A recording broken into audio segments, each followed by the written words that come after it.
রাধে রাধে বন্ধুরা, তোমরা সবাই কেমন আছো? আশা করি খুব ভালো আছো। আমি না খুব ভালো আছি।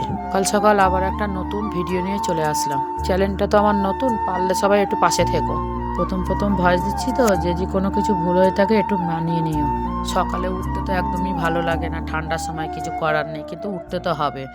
ঘুম থেকে উঠিয়ে এবার আমি বিছানাটা গুছিয়ে নিলাম, ড্রেসিং টেবিলটা পরিষ্কার করে নিলাম। ছোটোবেলাকার ছেলেমেয়ের ফটোগুলো দেখে ছোটোবেলাকার কথাগুলো মনে পড়ে গেল, যে এরা এত ভালো ছিল। আর কি বলবো, বড় হলে আর বদ হয়ে গেল। ড্রেসিং টেবিলটা পরিষ্কার করে নিলাম, এবার ঘরটা ঝাঁট দিয়ে পরিষ্কার করে নিচ্ছি।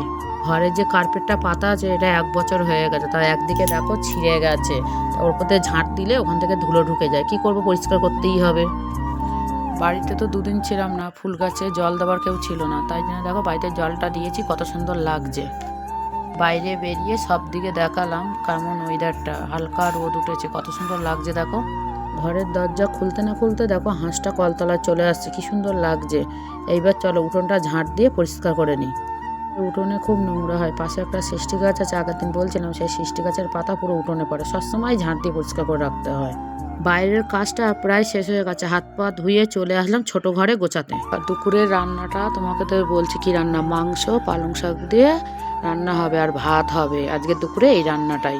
মাংসের জন্য আদা রসুন পেস্ট করে নিলাম, পালং শাক সেদ্ধ করে নিলাম, ধনে পাতা সব দিয়ে পেস্ট করব।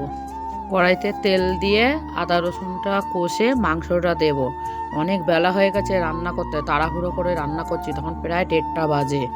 মাংসগুলো দিলাম, দিয়ে কষছি। নুন, হলুদ, গুঁড়ো লঙ্কা, জিরের গুঁড়ো সব কিছু দিয়ে কষে লাস্টে পালং শাকটা দিয়ে কষে রান্না করে নামাবো।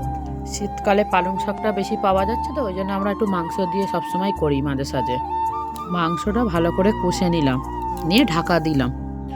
গরম মশলা দিয়ে দিলাম মাংসতে, দিয়ে এইবার পালং শাকটা দেবো। পালং শাকটা দিয়ে ভালো করে কষবো, কষে 15-20 মিনিট কষে তারপরে নামাবো। এবার পালং শাকটা দিয়ে ঢাকা দিয়ে দিলাম, দিয়ে কষতে অনেক সুন্দর হয় খেতে, তোমরা একবার খেয়ে দেখো। এবার পালং শাকটা রান্নাটা হয়ে গেছে মাংস দিয়ে, এইবার আমি নামাবো। মাংসটা রান্না করতে করতে বাসনের খাঁচাটা গুছিয়ে নিলাম। এই ভিডিওটা এই অবধি, আবার পরে